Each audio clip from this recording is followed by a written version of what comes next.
చూడు ముసలోడా, ఈ ఊరి నీళ్ళన్నీ ఇప్పుడు నావే. నీళ్లు కావాలంటే ప్రతి బిందెకు 100 రూపాయలు కట్టాలి, లేదంటే దాహంతో చావండి. డ్రై గారు దయచేయండి, మేము పేదవాళ్ళం, అంత డబ్బు ఎక్కడి నుండి తెస్తాం?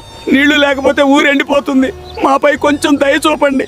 నీళ్లు దేవుడిచ్చిన వరం డ్రై గారు, దాన్ని అమ్మే హక్కు మీకు లేదు. పేదవాళ్ల గొంతు ఎండబెట్టి మీ జేబులు నింపుకోలేరు. ఓరి నీలి హీరో, నువ్వు సమాజ సేవకుడువా? ఈ మెయిన్ వాళ్ళు 10 ఏళ్లుగా జామ్ అయింది, దీన్ని ఒక్కడమే తిప్పి నీళ్లు పారిస్తే ఇది మిషన్లతోనే అవ్వదు. నువ్వు చేతులతో చేస్తావా సమీర్?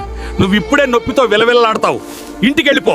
ఫ్రెండ్స్, మీరు లైక్ ఇంకా సబ్స్క్రైబ్ చేసి ఈ ఎమోజీని కామెంట్ చేస్తే మీరు ఎగ్జామ్లో పాస్ అయిపోతారు. కానీ సబ్స్క్రైబ్ చేయకపోతే ఫెయిల్ అయిపోతారు. ఇది కొండలా గట్టిగా ఉంది, ఇనుము తుప్పు బాగా పట్టేసింది, నా శక్తి అయిపోతుంది. కానీ నేను ఓడిపోతే గ్రామస్తులకు నీళ్లు దొరకవు. ఫ్రెండ్స్, ఈ వాలు చాలా టైట్గా ఉంది. ఊరి దాహం తీర్చడానికి మీ సహాయం కావాలి. త్వరగా లైక్ సబ్స్క్రైబ్ చేసి నాకు పవర్ ఇవ్వండి. టైం అయిపోయింది సమీర్, నీళ్లు నావే, ఇప్పుడు ఇక్కడి నుంచి పారిపో. సబ్స్క్రైబర్స్, పవర్ వచ్చేసింది. ఇప్పుడు చూడు సమీర్ ఈ ఇనుప చక్రాన్ని ఎలా తిప్పుతాడో. ఇనుప సంకెళ్లతో నీటి ప్రవాహాన్ని ఆపలేరు డ్రై గారు. ఊరి ప్రజలు ఇప్పుడు కడుపు నిండా నీళ్లు తాగుతారు.